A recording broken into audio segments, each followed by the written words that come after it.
Est-ce que vous êtes pour ou contre la peine de probation? Je suis pour le principe de dire que nous devons réfléchir à toutes les solutions permettant la réinsertion de celles et ceux qui sont condamnés par notre justice. Mais ma conviction, c'est qu'il est important d'être dans une démarche de tolérance zéro. Et qui dit peine de probation laisse entendre qu'il n'y a pas la tolérance zéro. Je crois vraiment que nous devons envoyer un message clair de fermeté vis-à-vis de nos compatriotes, que rien ne sera toléré en termes de délit, en termes de contravention, en termes d'incivilité. Quand vous avez des villes, des centres-villes qui sont pourris par les tags, quand vous avez des commerçants qui ne vivent plus tellement ils ont peur de se faire braquer, nous devons être fermes et intransigeants et donc avoir des réponses très fortes. Là aussi, on ne peut pas répondre de manière schématique. On sait bien que les prisonniers sortent de manière quasi automatique aux 2/3 de leur peine.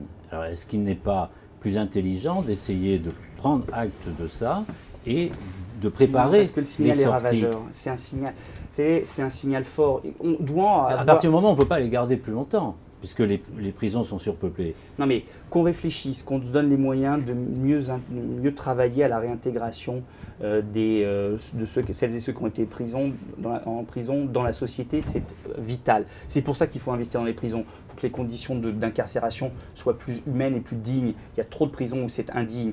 Nous devons réfléchir à des formations en prison encore plus nombreuses qu'elles ne le sont aujourd'hui. Il y en a déjà, mais il faut aller encore plus loin.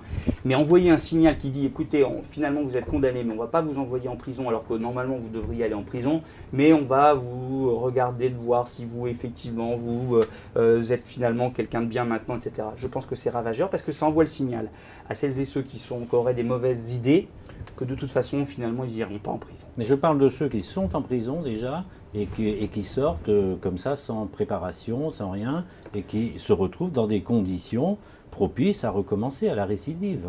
Oui, non, mais ça, c'est pour ça que je disais tout à l'heure, il faut réfléchir à toute solution, y compris des bracelets électroniques, tout ce qui concourt à mieux suivre celles et ceux qui sortent de prison. Mais il faut un peu de moyens budgétaires.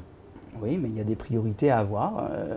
Quand on supprime la moitié des parlementaires, quand on supprime la moitié des collectivités territoriales, quand on revoit de fond en comble quand même notre modèle d'indemnisation du chômage, de retraite, quand on a courage de dire aux Français qu'il faut travailler plus longtemps, et bon, on a quelques marges de manœuvre derrière financières qui nous permettent de mettre en place des priorités. Et là, une priorité aujourd'hui qui est réclamée à corps et à cri par nos compatriotes, c'est la sécurité. Et la sécurité, ça passe effectivement par un certain nombre de moyens, notamment dans la justice. Vous savez, sur cette question-là, moi j'ai assumé totalement la réforme qui a été conduite de réorganisation des tribunaux d'instance, de grande instance, les tribunaux de commerce. La réforme Dati. La réforme Dati. Dans ma ville, à Coulommiers, on a supprimé un tribunal d'instance. Ça n'a pas été très facile à expliquer à mes administrés qu'il n'y aurait plus un tribunal de la proximité. Mais je pense que c'était une bonne réforme, une bonne décision.